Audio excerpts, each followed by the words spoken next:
Hello, you are listening to the Natural Healing Show for UK Health Radio. I'm your host, Catherine Carrigan, medical intuitive healer and Amazon #1 bestselling author. You can find out more about me and my work at catherinecarrigan.com and unlimitedenergynow.com. While you're there, definitely sign up for my newsletter so you can learn even more about natural healing. Now, our guest today is Aimee Cabo Nikolov. Aimee is the author of a wonderful book called Love is the Answer, God is the Cure. And you can find out more about Aimee Cabo Nikolov at her wonderful website, godisthecure.com. Welcome, Aimee Cabo Nikolov. Hi, how are you? Thank you for having me. It's a pleasure. Now, we're going to be talking today about something that a lot of people go through, both men and women, but there's not a lot of general discussion about it. So it tends to be something that ends up being hidden, and that is abuse and recovering from abuse. Apparently, it is the big taboo. People are afraid to talk about it because most of the time the person who is abused feels like it's their fault. They don't want to say anything, and it's hidden. It's kept under the covers, but it's more prevalent than you think. I've discovered that 1 in 4 girls will get sexually molested before the age of 18 years. And it is very prevalent. And I think that the more that people realize that it's okay to talk about it, that they're not alone, that we're here for one another, that we can provide transparency, and that we can be therapeutic in that way, then the more that we can survive this and be successful in life. Yeah, and this is a topic that's near and dear to my heart because I spent 2 years in a support group for battered women myself. So I experienced it from my father, my biological father, and also from my first husband. So Aimee Cabo Nikolov, what is your opinion as to if people who've suffered abuse, can they go on to live a normal life? Well, it's not always easy. Everybody's different. For me, it took me a very long time. I made a lot of mistakes. But the one thing that I had constant in my life was my faith for God. And eventually, I think it gets to a point, like a drug addict, I saw that actually today on TV, you get to a point where you say enough is enough, or I'm done with suffering, or I'm done with self-sabotage, or I'm done with putting myself through this. I deserve more than this. You find a way to forgive yourself. And if you do tap into your faith, then you start changing your behavior, your actions. If you pray, at least when I pray, I'm able to find strength. Every day could be a challenge. And I start every day with a prayer, a rosary. Your book, Love is the Answer, God is the Cure, is a book that anybody can use as a handbook to recover from abuse, correct? Well, it's a guideline. It's pretty much basically saying, don't give up, always go forward, fight, do what's right, believe in what's right, have hope, know that somebody loves you, even when everything looks like everything's gone wrong and the whole world has betrayed you and everyone has abandoned you, there's still God. And you have every ability to be like somebody else, or just as much. We're all special in this world. We were born for a reason. We have a purpose in life, and that wasn't to suffer. No, I guarantee it. Aimee Cabo Nikolov, would you be willing to share for our audience the story that led you to write this book? Well, it pretty much started when I was a little girl. I think I went through sexual abuse and physical abuse and emotional abuse probably from 7 years old to 15 years old by my parents. And then I went through some foster homes, and I was raped a few times. And also I had a domestic violence experience where I had lost a pregnancy, and then the child that did survive, I went through 14 years custody battles with that. And then my daughter almost got killed. Somebody tried to kill her and put her in a coma for 24 days. And it's just different instances in my life that I've had to really call on God. And had I not had that, I didn't know how I would have made it. And it's just the basic principles and teachings that God tells you, not that it's not all about you, to think about others around you. If you do love unconditionally and you put others, if you take the people around you, your support system into consideration, then sometimes you learn to just be better just for them, and it works. Well, that's a lot for one person to go through in one lifetime. Thanks. Now, from your personal experience, Aimee Cabo Nikolov, what do you think helps people recover from abuse? Well, a lot of the times, the best thing that could be for somebody is a good support system, to have somebody that cares, somebody that'll listen to them. But in a lot of cases, people that have gone through abuse or trauma, at least I know that in my case, that I actually have PTSD, I needed to go to a psychiatrist. I needed to get medication. It's a holistic thing. You need a support system that you can trust, that is there for you. You need medication. You need somebody that can give you good advice. And you need to pray and have faith and believe in what's right, and just believe that, you can go on no matter what. There's no reason to hold back. Now, I want to share with our audience exactly what abuse is, because a lot of times, we may have people in the audience listening or watching and thinking about, am I being abused? And if I am being abused, what can I do to get help? I know for myself, what really helped me, the YWCA, for which I'm eternally grateful, has support groups all over the world on domestic violence, and they have support groups for battered women. But I also want to point out that it's not just women who get battered, it's men also. Isn't that your experience? Do you have any statistics, Aimee, on the number of men? I think with boys, it was 1 in 6 boys. 1 in 6 boys. 1 in 4 girls and 1 in 6 boys. And this is sexual abuse? Yes, sexual abuse. And the problem is that because it's such a taboo, I did tell my mother about it when I was 7 years old. She kicked him out for 2 days and he came back. And then I knew never to say anything again. See, I didn't know what was going on was wrong. So I just knew I caused my family to fight. And the abuse just progressed and continued for many years. And I hope that, through my book and my honesty, because I did put it all out there, I hope that people will realize it's something that it's okay to write about. It's not something that you need to be ashamed about or something that you have to be embarrassed about or hide. It's not something that you did. It was something that was done to you. And you deserve better. Most people, they suffer, but they have to understand that it's not happening over and over again. You don't have to be a prisoner of your past. That's a really powerful message, Aimee Cabo Nikolov. Now, for our audience, I want to direct our audience to a really very important resource. So if you go to Google or any search engine for that matter and search for the Wheel of Power and Control. Now, the Me Too movement that we've all heard about is pointed out where there's a lot of sexual abuse and, power plays using sex, but there's many ways that we can be abused. So please, if you're following and you're wondering whether you're abused or you're being abused or whether you've been abused in the past, go to the Wheel of Power and Control. And I know this is a very hard thing to look at, but I'm going to go through the Wheel of Power Control for our audience. So, and these are not necessarily in any order. So one way that you can be abused is using fear. So the individual makes you feel afraid by the way you look, act, or move.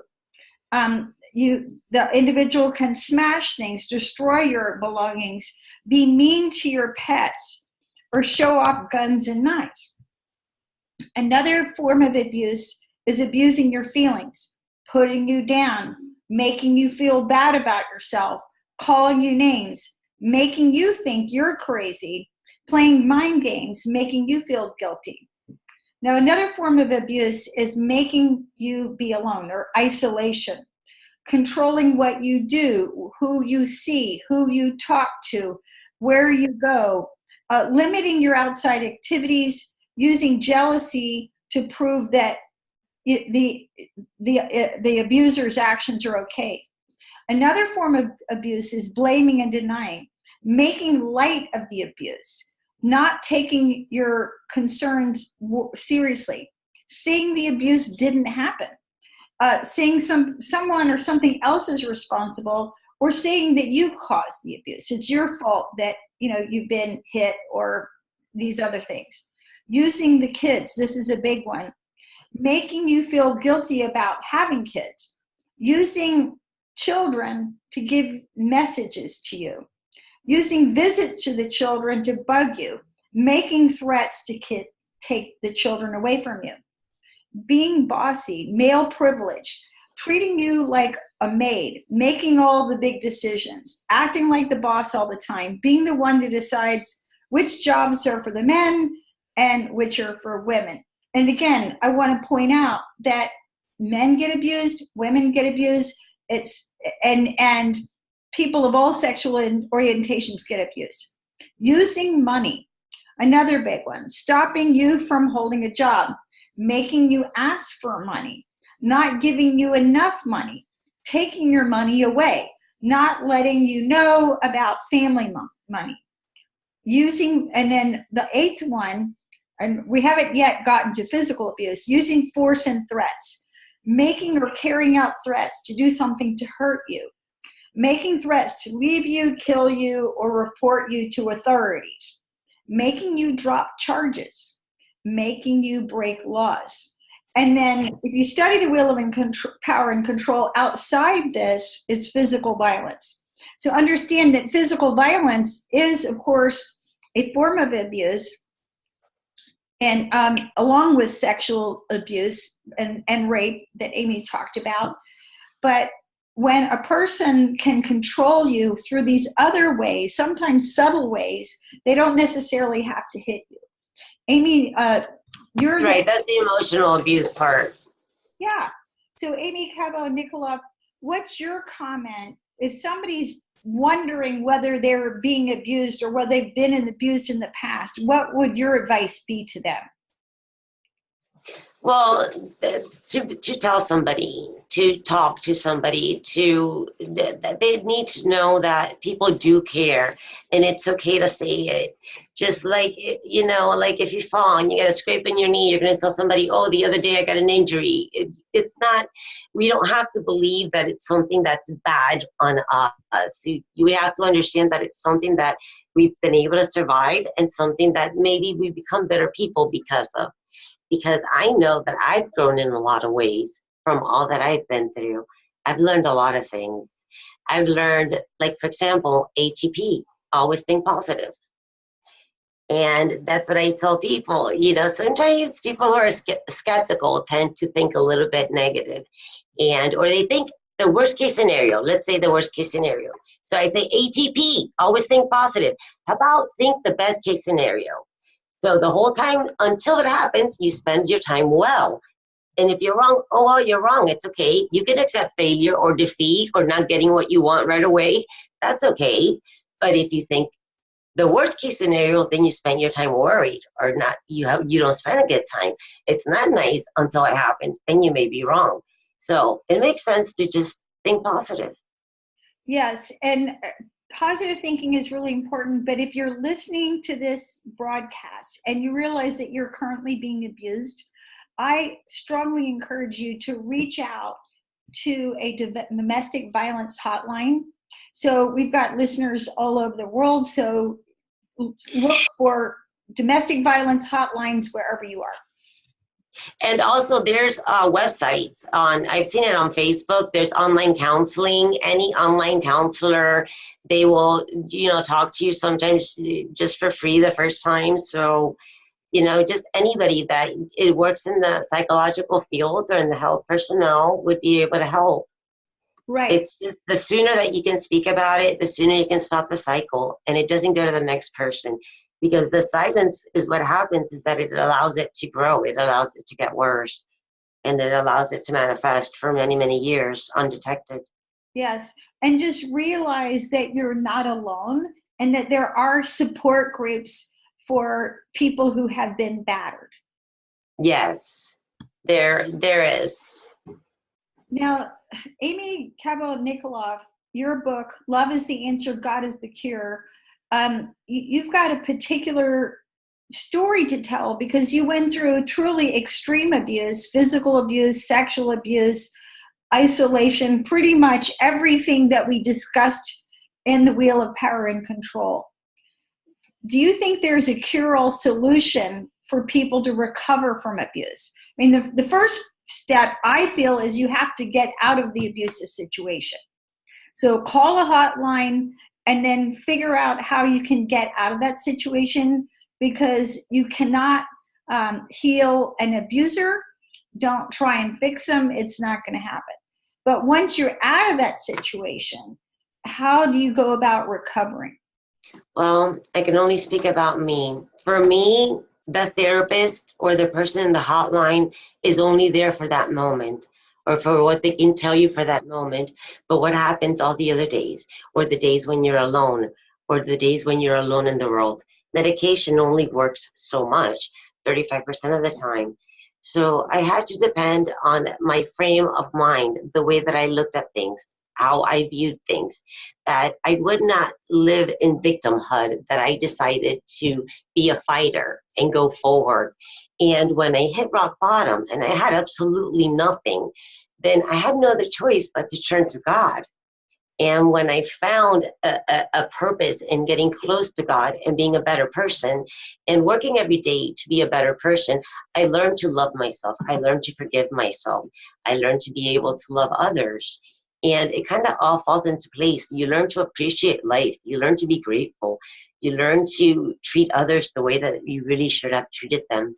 And you'd be surprised how many more things come to light when you pray, when you get close to God. And that's what was the cure for me. Now, Aimee, how important do you think, once someone is out of an abusive situation, they've extracted themselves from the situation where they're being abused, how important do you think it is to learn to love yourself so that you don't allow yourself to be abused again? It's extremely important because somebody who's abused, especially somebody who's severely abused, will develop negative coping mechanisms. Not only will they have a negative way of looking at the world, and it doesn't matter what anybody tells them, they can't convince them otherwise, and they will self-medicate and they will make mistakes. But then that's a chain reaction. Then they start to hate themselves for the mistakes that they've made, or for their character flaws, or for their ways that they're being, and they don't understand there's symptoms of their depression. And it's very important to understand that you don't have to be perfect, that you can be human, that you can forgive yourself, because after all, God forgave us. And look what we were doing to him. So, why can't we forgive ourselves? I made very bad mistakes, but I learned to forgive myself. And it made a huge difference because it was the way that I was able to find peace. Now, again, very, very powerful messages, and one that a lot of people in our audience really need to hear. One of the best things that I ever read about abuse is that the roots of abuse go to childhood, because sometimes mommy or daddy really don't actually love the child. Like they're not capable of loving the child. And so the child grows up with this faulty self-image, which is why I asked you about loving yourself. So they develop this idea, I deserve to be abused. There's something wrong with me. And even if you've been abused in childhood, realize that you may have faulty programming that even if your mommy or daddy are not there to abuse you, that you may actually seek out other situations to be abused because you feel there's something wrong with you. So to unwind those thought patterns and those core beliefs, like Aimee said, and really learn to love yourself and see that it's okay to be human and forgive yourself is really, really important. Because and also to forgive others who have harmed you, because in forgiving others, you're actually forgiving yourself. You find peace in that. There's no reason to hold on to resentment or to hold on to anger. That only eats us alive. We just need to learn to love one another unconditionally, because we all have character flaws. Nobody's perfect. Focus on our good sides, focus on our positive sides, and just strive to be better to each other and to be there for one another. I think that's our main purpose in life, is just to do the best that we can with ourselves and with one another. Now, Aimee Cabo Nikolov, I can tell that you really have healed from what has happened to you by what you just said. A very powerful message. Because some people who are listening think, well, if somebody raped me or abused me or hit me or stole my money or took my children, what they did is wrong, and I don't have to forgive them. I'm not going to forgive them. But I made a promise to myself a long time ago that I would not let any person or any situation change who I was, who I want to be, who I know I ought to be, who God intended me to be. And because I'm not going to give them that power. They don't have the right to affect me. They don't have to affect me. I don't have to be a textbook classic case. I may have been at one point, but that isn't my story forever. It isn't a death sentence. Everything passes. Yeah, so when we forgive others, it doesn't mean that what we now think that what happened was okay. It's that you're willing to let go of the bitterness, resentment, and even judgment, right? Yes. And completely letting go of that energy so that our whole energy system, our mind, body, spirit isn't caught in that trauma. Yes, that's very important. And speaking of judgment, it's also important to know that the more that people listen to victims speaking about their abuse, and if it's in the past, it's usually a success story. And it's important that people understand that, because you may see somebody that reacts very short-tempered to something that you would act normal to, and you think, oh, what's going on with that person? But you don't know if there's an underlying cause, if that person has depression, if that person has PTSD. So that's why it's important not to judge them. Or if you know that the person's a victim of some sort, it doesn't mean that you need to feel sorry for them or anything like that. They're a regular person just like everybody else. Understand? And it's just the way that people just need to understand one another. Now, when someone is out of an abusive situation, how do we go about getting our power back? What's your recommendation, Aimee Cabo Nikolov? How do you shift out of that victim thinking into really being in your power? Liking who I was, doing things that made me proud of myself, whether it be exercising or cleaning the house or helping somebody out or a kind gesture or volunteering for something. If I feel like I'm doing something meaningful or worthwhile, if I feel like I'm working towards a goal or a purpose, if I keep myself busy with things to do and responsibilities, and I feel like I'm worth something and I make my day count, that's how I get my power back. Because there was a time that I wasn't very proud of myself. There was a time that I didn't like who I was.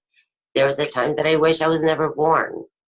I know what it's like to be on the other side, and it's much better on this side.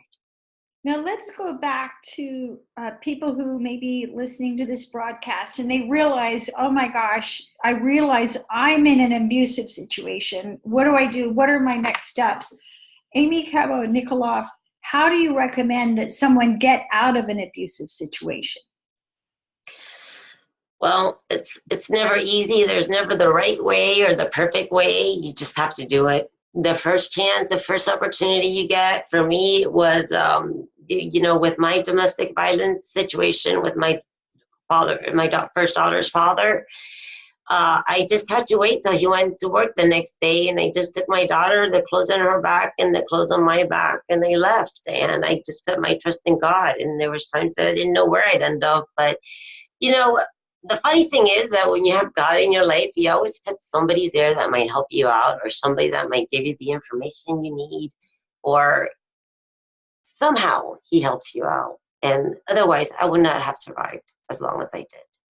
Not on my own, at least until I got married. But I was 27.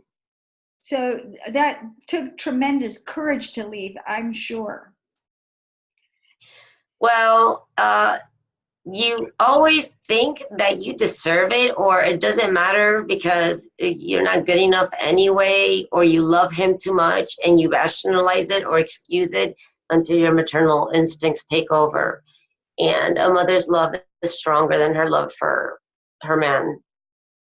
What's funny, I never had children, and but when I was in the YWCA support group for battered women, I would volunteer once a week. They had a little nursery for children of mothers who had been abused, who were in the women's shelter, and I would volunteer to go and take care of those children while their mothers went to their support group. And what really convinced me to leave was seeing the little children, because even when they were pre-verbal, they were unable to speak. Even though I wasn't a domestic violence expert, I could tell that those children had suffered tremendous trauma. And I thought, I don't want to bring a child into any situation like this. And I wanted to protect any future children of my own. And end up, I never did have children, but it was literally seeing the children who had been growing up in those situations, and the trauma they had obviously experienced. And it was evident by their behavior. I thought, I have to get out. I have to find the strength to get out. So how do you think, Aimee Cabo Nikolov, how do you think it affects children to watch their mother or father be abused?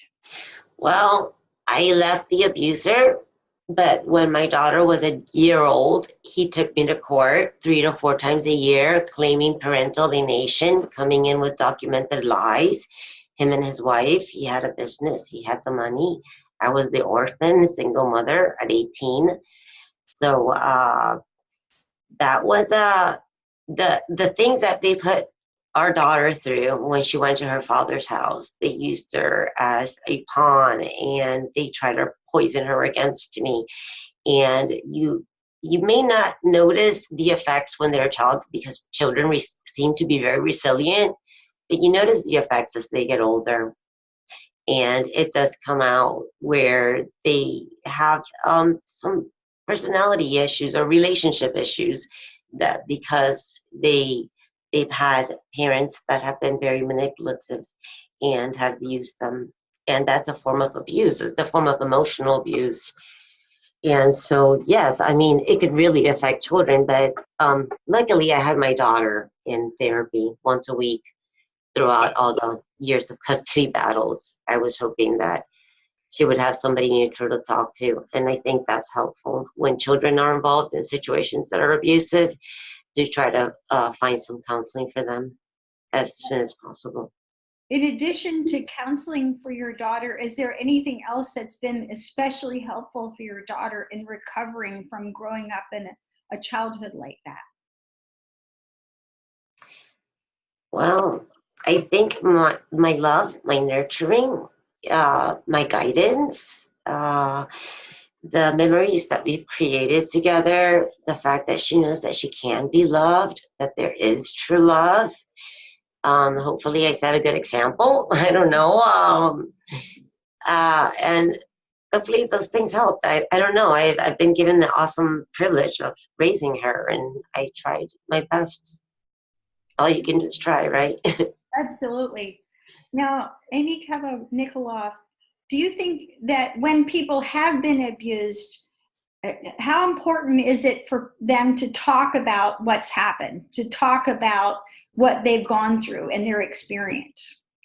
Well, a long time ago when I was 15 and I was in a psychiatric hospital, one of the technicians that knew me quite well, he said, he told me I should write a book. And I found out later on in life that writing is very therapeutic. But also, I've joined a support group for childhood trauma and domestic violence called CPTSD, which is complex PTSD, usually, I guess, chronic, I don't know. And I've learned a lot of things just reading other people's testimonials. And I've learned that speaking about it is therapeutic just as much or even more, because you actually get the person speaking back and you get the feedback and you get the support back. And when you speak about it, the more you speak about it, the more you become desensitized to it. You don't realize it's so terrible. You realize it's not so terrible. Our perception is very important, and our mind is very powerful. You could really use it to your advantage.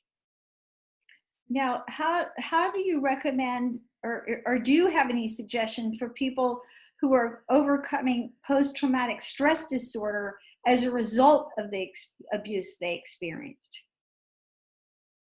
Well, do I have any suggestions for them that they're overcoming it as a result? Yes, I do have suggestions for them. I suggest that they reach out to others that may have experienced the same thing, that they realize that now they're an expert on it. So that's one good thing. There's the bright side of that. You know, they can now tell somebody else how they made it, how they were successful. We can all share ideas. We all can bring something to the table.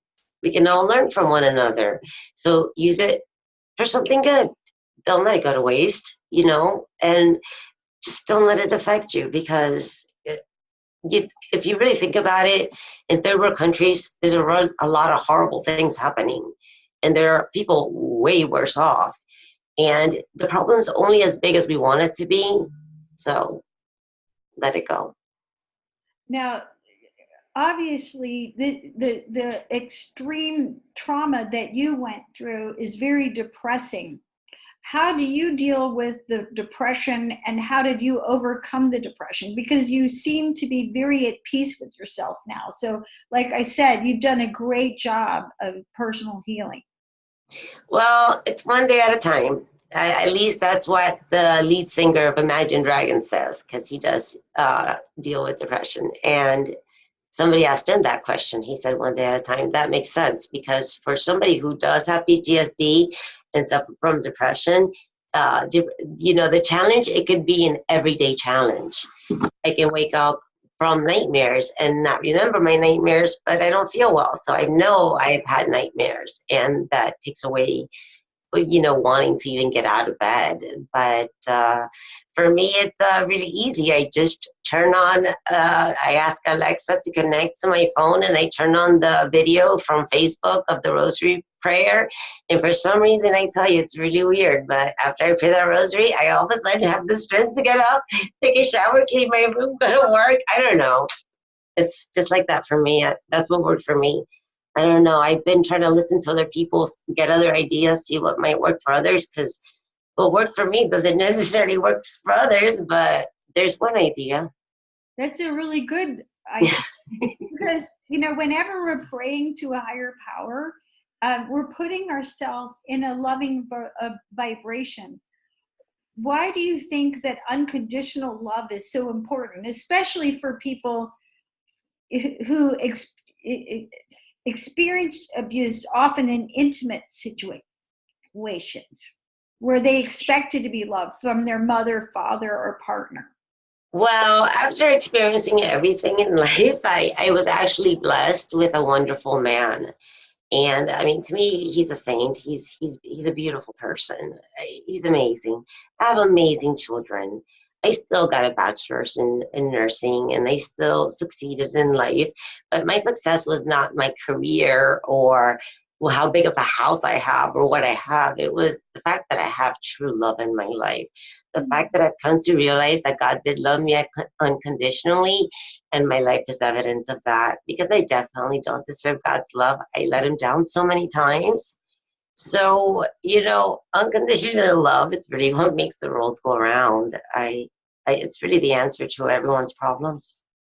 Now, if somebody's watching this broadcast and they're, in that place, in that hopeless space, maybe they realize, oh my gosh, I realize I am being abused. I'm going to have to do something. I don't know how, I don't know when, I don't know if I have the money.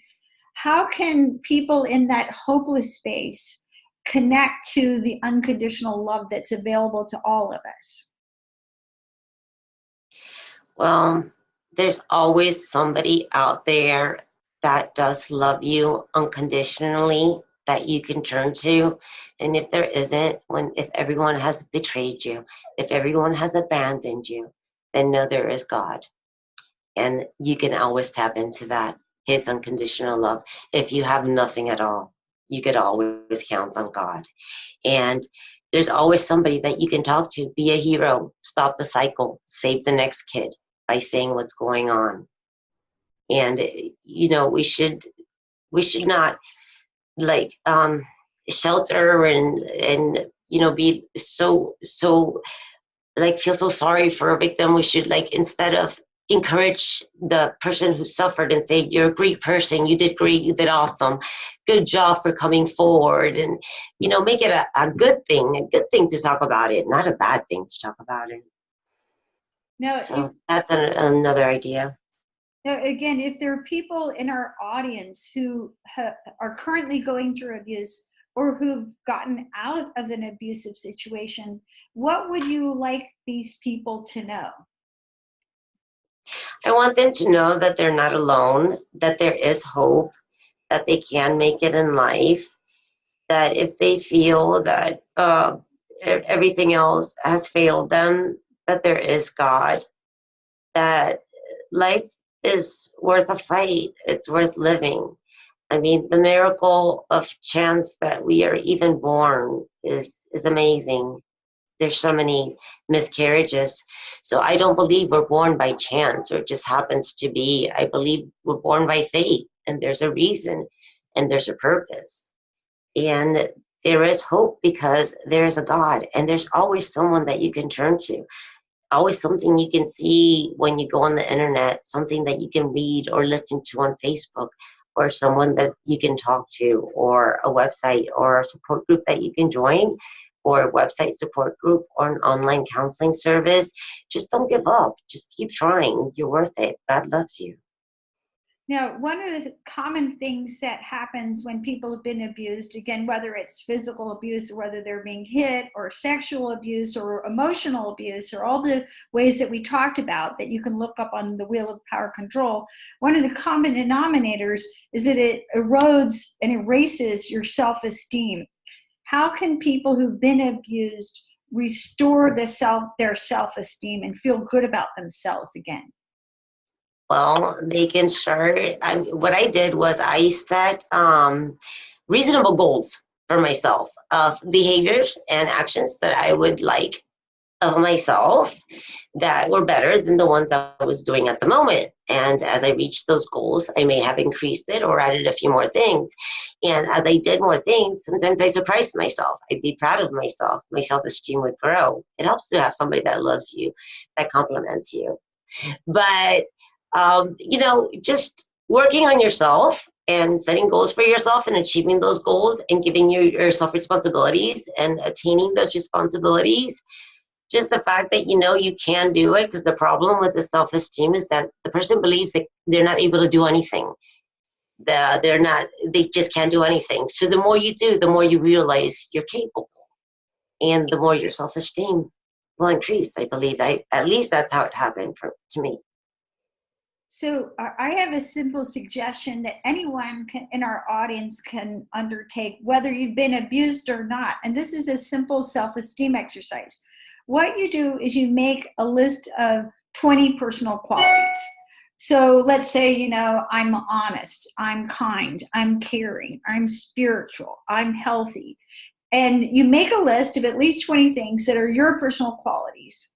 And also, when you have loved ones into your life, your friends, your family, you go to people that you care about and say, hey, I'm working on my self-esteem. will you make a list of 20 personal qualities that you think that I have? Like, I have a funny laugh, or I'm so kind to animals. When you get your list, you get your smartphone and you record, you go to the notes section, all the smartphones have a list, and you make a recording, and it needs to be in your own voice because it's what you tell yourself and what you believe about yourself that's the most important. You record in your own voice. I'm spiritual, I'm kind, I'm loving, I'm forgiving, I'm great, I'm sweet to animals, and so on. You make this recording and then listen to it at least 5 times a day. You can listen to it when you're commuting. You can listen to it when you're going for a walk, and just change those messages so that you come to believe and to experience that you are a valuable person. And again, like Aimee said, when you— That's a great idea. That's a really great idea. Also, we had the advantage of having a business coach come into our business, and she taught us about behavior over the line and under the line, which would be accountability, responsibility, and ownership. And that's what the characteristics that we try to practice instead of excuses, denial, and what was the other one? Oh, I forgot it. But there was here the excuses, denial. What was the other one?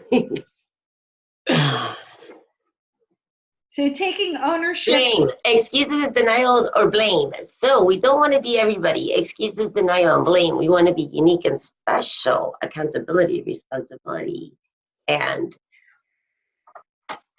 Right. Now, Aimee, do you think that anger can be a positive thing if you find yourself in an abusive situation? Because if anger gets out of control, then people can get hurt, either physically hurt or emotionally hurt. Well, unfortunately, there's not much you can do about anger when people have been abused. They will exhibit anger. They just have to learn. I mean, at least I had to learn to control it because it was necessary. And they will have misplaced anger. And once they realize where that anger is coming from and they place it in the correct place, I think for me, I came to a realization where I realized I didn't have to be angry anymore. There was no reason to be angry. It was just a choice that I made to think differently, to act differently, to live my life like Jesus, I guess. That was my idea. So, Aimee Cabo Nikolov, what do you feel is the best way for other people to empower an abuse victim? I think the best way that other people can empower an abuse victim is just basically by being there for them and sharing their experiences and being able to talk about it and letting them know it's okay, and providing a platform where they're able to express their thoughts and their feelings and exchange ideas. And I think the person will be empowered because both of them are helping one another. Right. So just basically being present, being emotionally present, and listening. Yes, listening. That's very important. Right. Sometimes people just need to air out, and that's good enough. Just any way that you can be there for somebody is good enough. And good enough. And yeah. When you look over, because you went through quite a lot, how many years do you think it took you to overcome your abuse? Oh, like, let's see, 7 to 27. 20 years. 20 years. Yes. And so it took you 20 years, but you did it, right? And 20 years to grow up. Yes.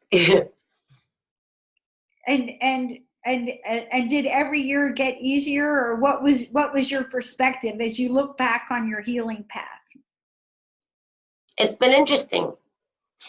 But the fun part is that I was able to share it with somebody when I was 27, my husband. And it's been interesting. It's been fun. What have I learned is that a lot of times I worried for nothing, like with the custody battles, with my daughter almost dying. In the end, it all worked out because God is in control. In the end, it's His will and it's perfect. So I worry. And I realized that a lot of suffering I did for no reason So, but at least you live and you learn. And I'm grateful for all the things I've been through. I'm grateful that I've learned a lot. And I know that there's still a lot to learn. So here I go. I'm just taking the ride. Aimee Cabo Nikolov, author of Love is the Answer, God the Cure. Any final thoughts for our audience? Sure. I want to let your audience know that God does love them, and that they can work on the power of the mind, or they can go to therapy, or they can do yoga, or they can there's an existential psychologist that talks about having responsibilities and making goals, and one that talks about there's a website where you find out your personality and you make goals for the future, because then you feel better and all that. But if you're feeling really, really bad, really the only thing there is when you've hit rock bottom is God. And it's amazing how much your life will change once you're forced to discover God. And for some of us, that's just how it happens. So thank you so much for sharing a really powerful message. You're very brave to write the book, and you're very brave to get on the radio and share your journey. You can find out more about Aimee Cabo Nikolov at godisthecure.com. You've been listening to The Natural Healing Show for UK Health Radio. I'm your host, Catherine Carrigan, medical intuitive healer and Amazon #1 bestselling author. You can find out more about me and my work at catherinecarrigan.com and unlimitedenergynow.com. While you're there, definitely sign up for my newsletter so you can learn even more about natural healing. And remember that if you have been abused, if this is part of your past, you can talk about it, you can heal from it, and you can become a stronger person because of it. Thanks so much for listening. And Aimee and I both encourage you to love yourself wherever you're at, wherever you are in your journey, because the more you love yourself, the more you're going to inoculate yourself to future abuse. Thank you so much for listening, and we'll see you next time.